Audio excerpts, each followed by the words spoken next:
잠언 말씀 나누겠습니다. 오늘은 잠언 21장 15절로 18절 말씀까지 봅니다. 잠언 21장 15절에서 18절 말씀까지 한 목소리 읽도록 하겠습니다. 공의를 행하는 것이 의인에게는 즐거움이요 죄인에게는 패망이니라. 멸망의 길을 떠난 사람은 사망의 회중에 거하니라.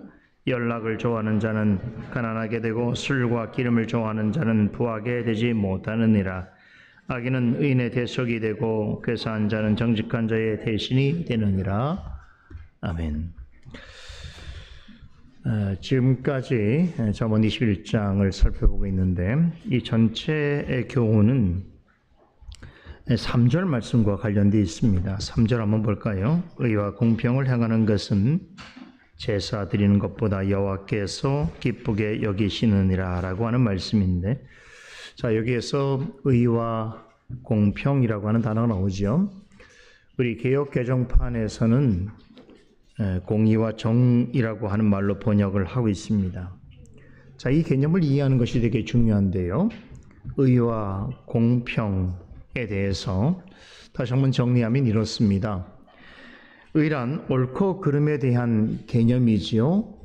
이것을 가지고 하나님 앞에서 정직하게 하고 바르게 살아가는 그것을 의라고 말합니다.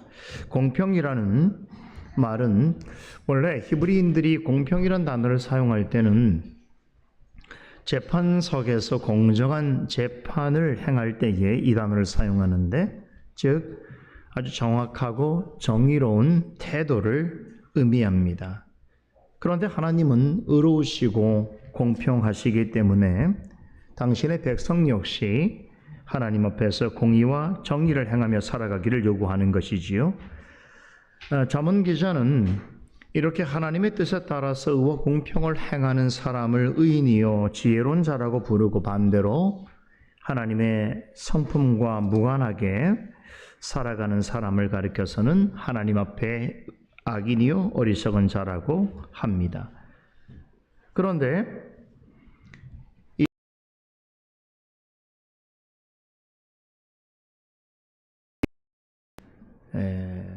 영향을 끼치고 있는 이 3절 말씀은 사실은 우리의 신앙생활과 대단히 밀접한 관련성이 있습니다.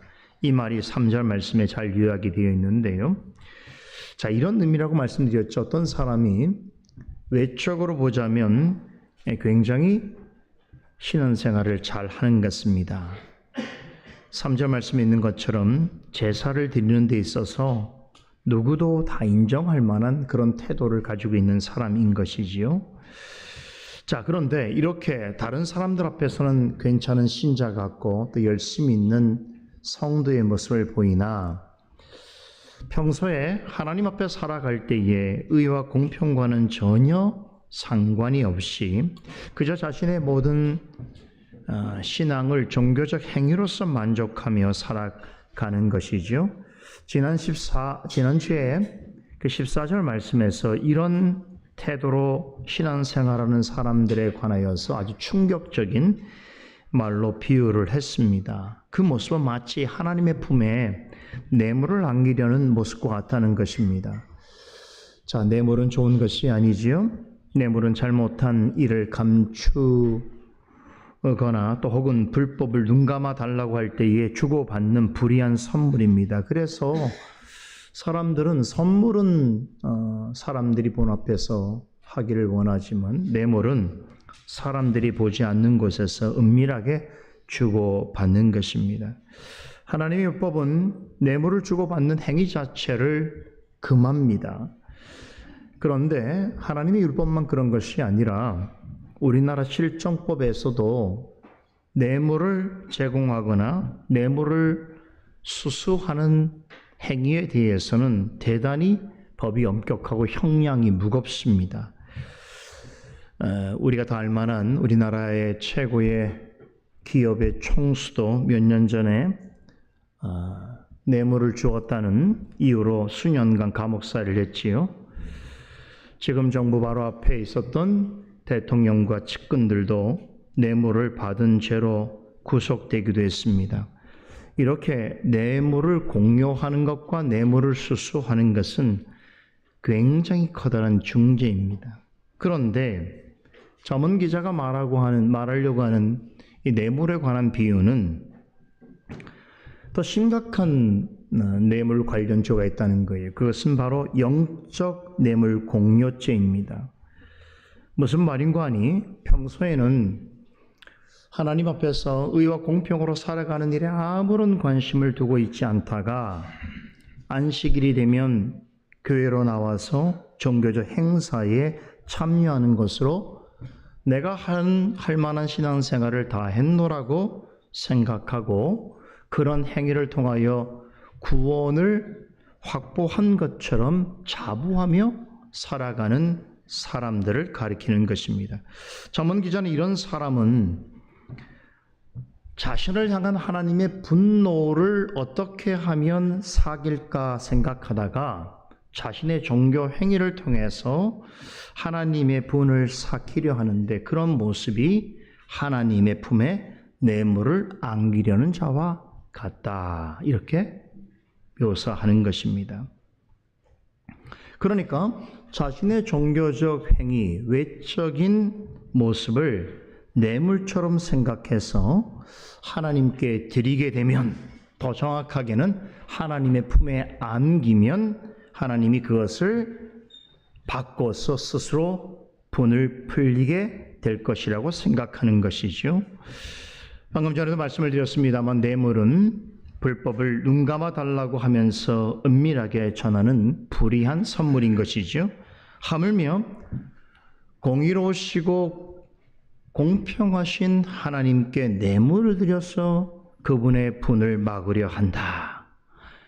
이것이 가당찮은 이야기겠습니까? 사람이 가지고 있는 몇 푼의 금전과 대목지 못한 행위를 가지고 하나님께서 나에게 혹시라도 나타내실 진노와 분이 있다면 이것을 하나님의 품에 안겨드림으로 하나님의 분을 스스로 풀게 하겠노라고 생각하는 것은, 이것은 사실은 하나님을 은밀하고 불법적인 뇌물을 받아 챙기는 뇌물 수수자로 여기는 것과 다르지 않습니다. 하나님을 이렇게 이해하는 것은 하나님을 망령되이하는 것이며 성령을 모독하는 것과 같이 대단히 큰 죄악입니다. 이 점을 잘 생각해서 우리는 신앙생활을 해야 되는데, 하나님의 뜻을 따라서 바르고 정직하게 하는 것이 곧 하나님을 기쁘시게 하는 것이며 하나님의 자녀된 본분이라는 사실을 강조하는 것, 이것이 잠언 21장 전체에서 누누이 강조하고 있는 교훈입니다. 오늘 본문도 이 같은 교훈의 흐름 속에서 이해해야 되는데요. 15절을 보면 공의를 행하는 것이 의인에게는 즐거움이요 죄인에게는 패망이니라 라는 말씀이 있습니다. 이 말씀은 앞서 언급한 본문 14절과 연관되어 있습니다. 말씀드린 대로 은밀한 뇌물을 주고받는 것은 우리 현실 세계에서도 대단히 큰 범죄입니다. 그런데 하나님께 뇌물을 안겨서라도 자신의 불법을 눈감아 달라고 한다면 어떻게 될 것인가? 잠언 기자는 그 같은 일에 대해서 단호하게 이렇게 말하죠. 죄인에게는 패망이니라. 여기서 죄인이라고 하는 것은 하나님의 의와 공평은 무시하고 그저 외적인 종교 행위를 통해서 자신의 잘못된 신앙을 정당화하고 합리화하려고 하는 목적에서 하나님께 영적 뇌물을 공유하는, 바치는 그런 태도를 말하는 것입니다. 그런 사람이지요. 참, 이런 사람들이 이런 행위를 하면 할수록 자신의 행위가 근거가 되어서 하나님께 할 말이 많다라고 생각하지요. 여러분 뇌물을 주고받는 사람들 보세요. 장부에 다 기록해 놓잖아요. 그리고 결정적일 때, 자신이 불리할 때 장부를 꺼내 들고서 큰 소리 치죠. 그러니까 하나님께 마치 뇌물을 바치듯 신앙생활하는 사람의 태도도 똑같습니다. 자신의 하나님께 하는 불의하고 잘못된 일은 하나도 기억지 아니하고 자신의 행위를 통하여 하나님께 한 것이라고 생각하는 스스로 정당화하고 합리화하는 일은 죽을 때까지 잊지 않습니다. 그런 사람이 마지막 날에 주님의 심판대 앞에 서서 할 말이 무엇이겠습니까? 주여, 주여, 제가 살아생전에 주의 이름으로 대단한 일을 행하지 않았습니까? 주의 이름으로 선자 노릇하고 주의 이름으로 귀신을 쫓아내며 주의 이름으로 많은 권능을 행하지 아니하였습니까? 라고 말할 이들이 많을 것이라고 주님께서 산상수훈 말씀을 통해서 증거하셨습니다. 바로 이런 사람들이 하나님 앞에서 뇌물, 영적 뇌물 공유자들입니다. 주의 이름으로 무엇을 하면 스스로 생각하기에 하나님 앞에 대단한 일을 한 것처럼 생각하여서 그것을 잊지 못하는 것이지요. 마치 자신의 불의하고 불법한 일들에 대하여 그것이 있다고 하더라도 하나님 앞에 이러한 행위를 통하여 모든 것이 다 씻겨질 것이고 하나님께서 자신의 잘못을 기억지 아니할 것이라고 생각한다는 것이지요. 그래서 주님 앞에 이렇게 당당히 말한다는 거예요.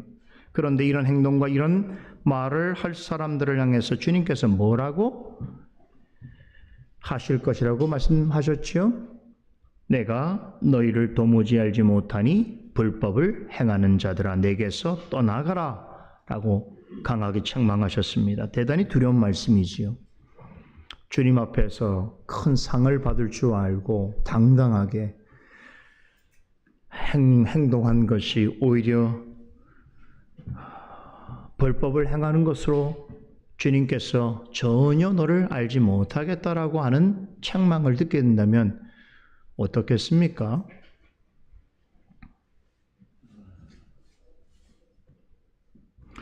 이에 반해서 성령께서는 잠언 기자의 입술을 통해서 하나님 앞에서 매사에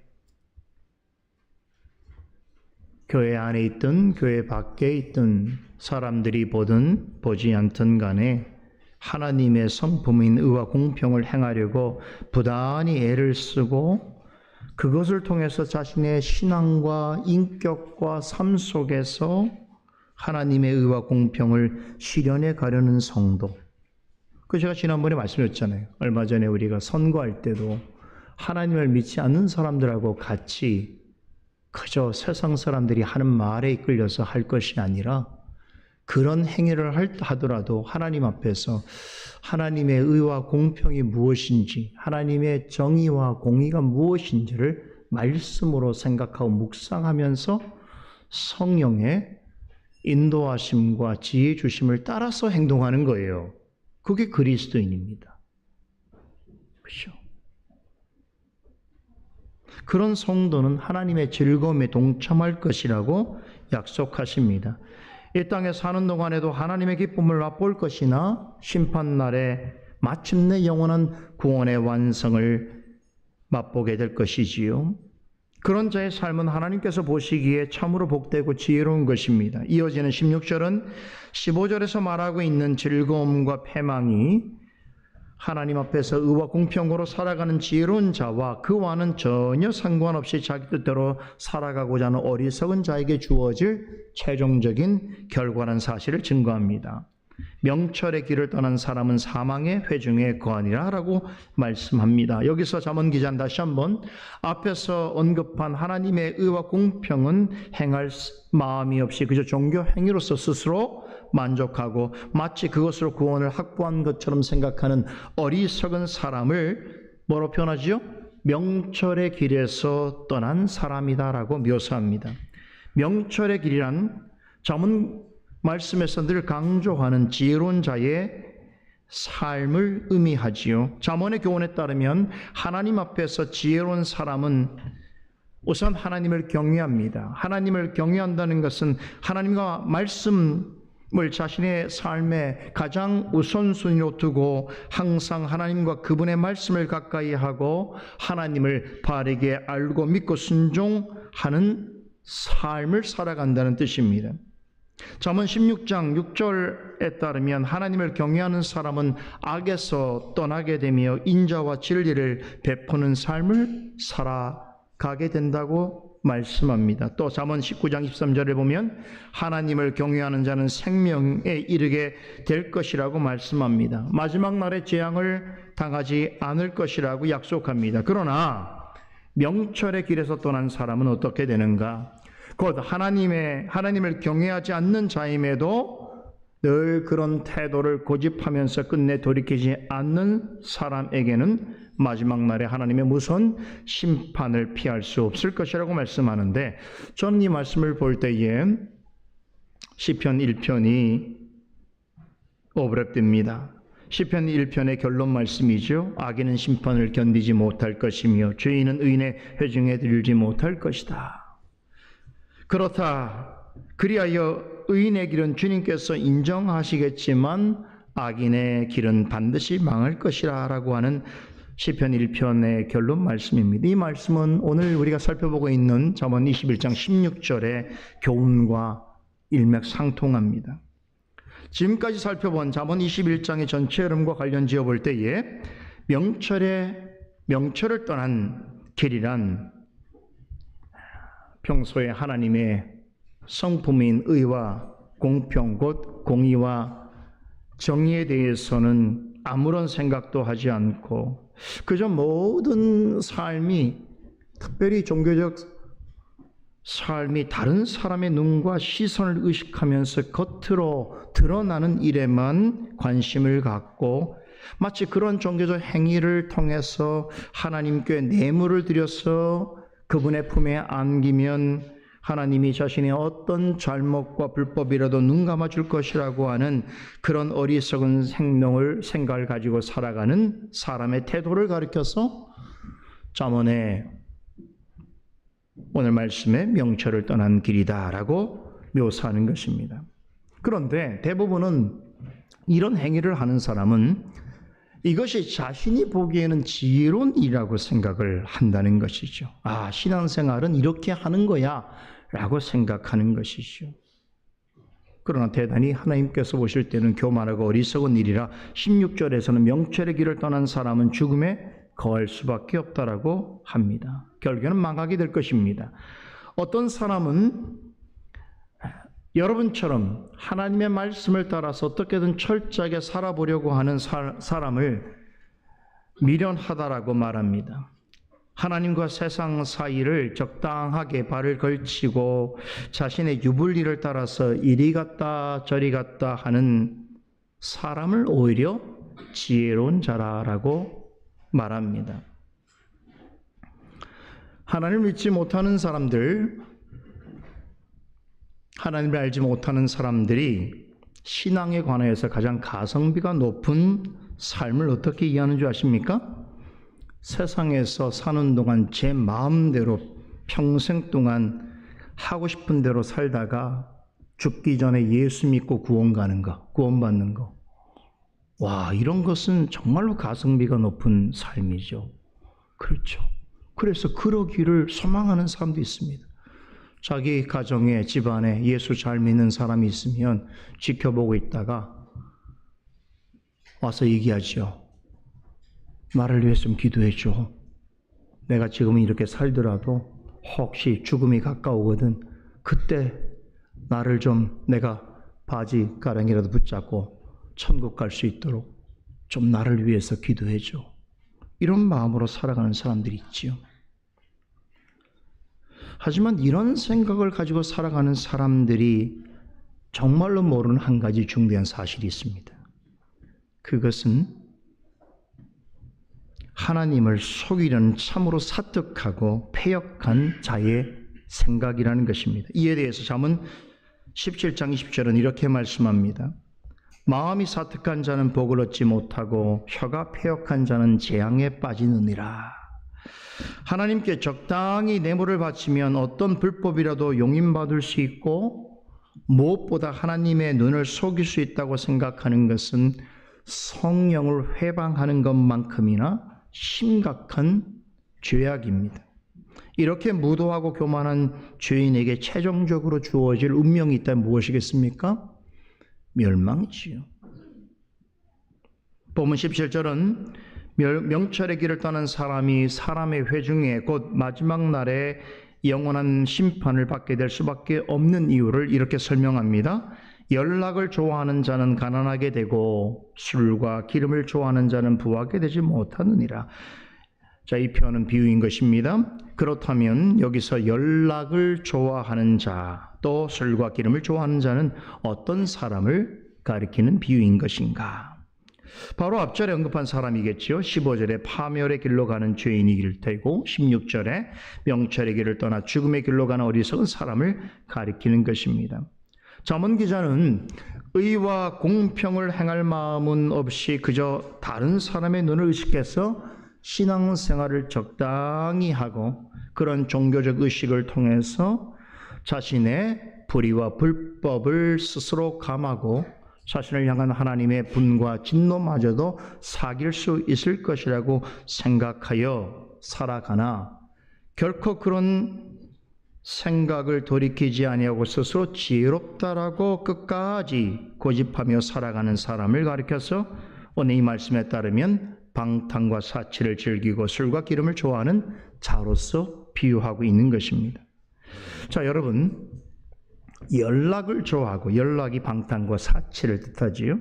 또 술과 기름을 좋아한다라고 할 때 이 말을 들으면 여러분 어떤 사람이 생각납니까? 여러분 아버지요? 음주 가무를 좋아하는 사람. 여러분 집안에 있는 어떤 허랑방탕한 삶을 살고 있는 누군가요? 여러분 그러나 말씀드렸듯이 17절은 비유입니다. 그러니까 실제로 향락에 빠져 사는 사람을 의미하는 것이 아닙니다. 15절의 표현을 따르면 하나님의 공의를 행하는 것을 즐거움으로 삼기보다는 하나님을 떠나서 세상에서 자기가 좋아하는 것을 추구하며 살아가는 것을 유일한 즐거움이요 만족으로 여기는 사람에 관한 비유인 것입니다. 자, 17절에 나오는 우리 두 가지 단어에 대해서 좀 주목해 볼 필요가 있는데요. 연락과 좋아하다는 말입니다. 이 연락에 해당하는 히브리어가 시무하라고 하는 말인데 우리말로 번역을 하면 즐거움, 곧 쾌락을 뜻합니다. 그리고 좋아하다라고 하는 말은 애착을 가지다 사랑하다는 뜻을 가진 히브리어 아헤브라고 하는 말에서 유래한 말입니다. 그런 점에서 본다면 오늘 본문 17절에 나오는 술과 기름은 세상에서 쾌락의 대상이 되는 모든 것을 대표하는 표현이라고 할 수 있겠습니다. 여러분, 사람들이 쾌락으로 삼는 것이 어디 술과 고기뿐이겠습니까? 사람들이 애착을 가지고 사랑하는 무엇이든 간에 그것은 쾌락의 대상이 될 수 있습니다. 자, 문제는 술과 고기가 아닙니다. 술과 고기뿐만 아니라 사람이 먹고 입고 즐기고 누리는 것들은 대개는 그 자체로는 잘못된 것이 아닙니다. 나쁜 것이 아니지요.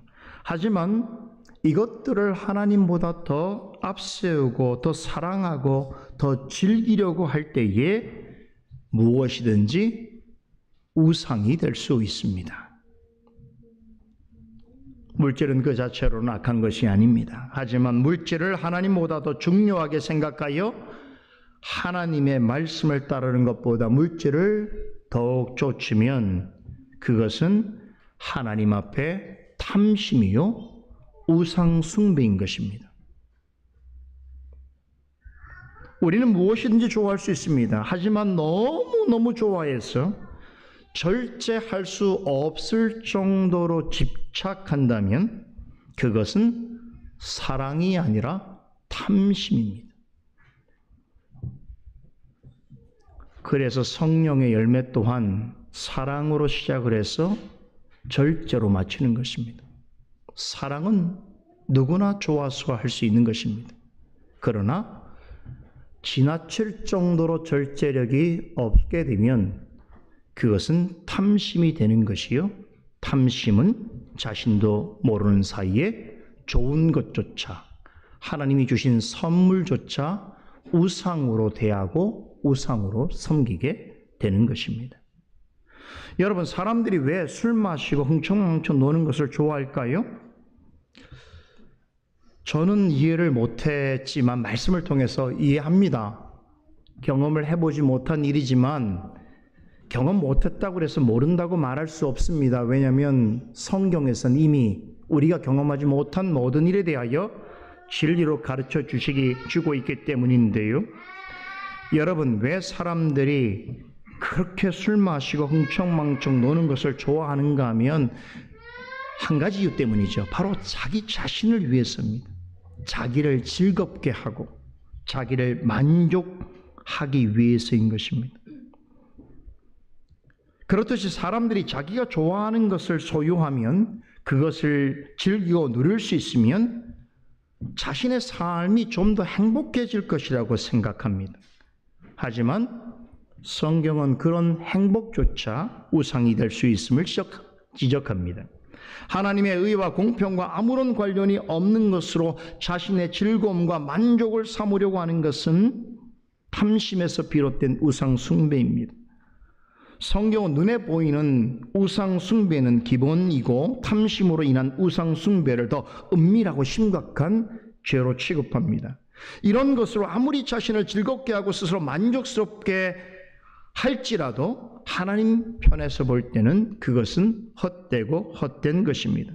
결국에는 다 사라질 것이요, 그런 사람은 결국에는 하나님의 심판을 면치 못할 것입니다. 17절에 가난하게 되고 부하게 되지 못하니라 라고 하시는 말씀이 의미하는 바가 이것입니다.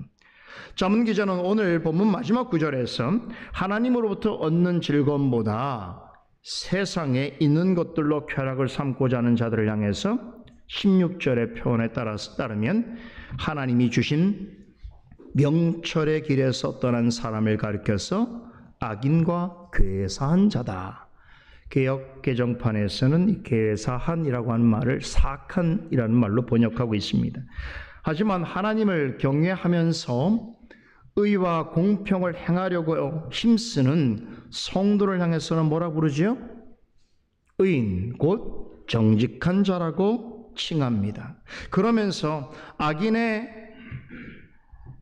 악인은 의인의 대속이 되고 괴사한 자, 곧 사악한 자는 정직한 자의 대신이 되리라고 합니다.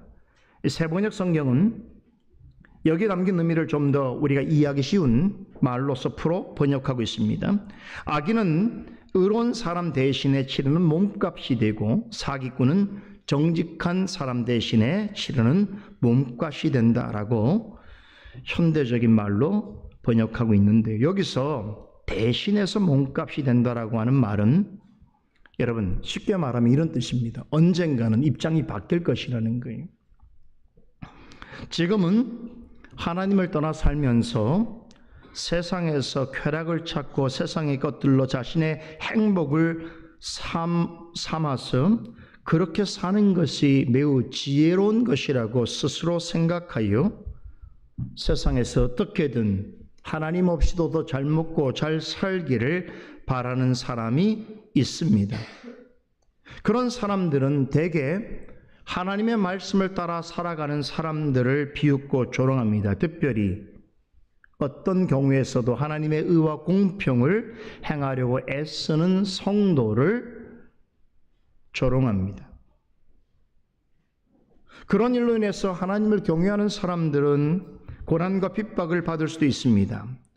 하지만 이 모든 것을 하나님께서 지켜보실 뿐만 아니라 하나님께서는 자기 백성을 그들의 손에서 지키시고 보호하십니다. 그리고 마침내 심판하시는 날이 이를 때에 세상에서 명철의 길을 떠나 살았던 모든 악인은 자신들의 죄값만이 아니라 하나님의 백성들에 대하여 행했던 모든 잘못과 관련하여서 받아야 할 심판을 그들은 받게 될 것입니다. 그날에는 입장이 바뀌게 될 것입니다. 세상에서 하나님을 경외하는 자들을 조롱하고 핍박한 사람들은 하나님 앞에서 의인이요 정직한 자들이 받아야 할 모든 고통과 고난까지도 대신 짊어지게 될 것입니다.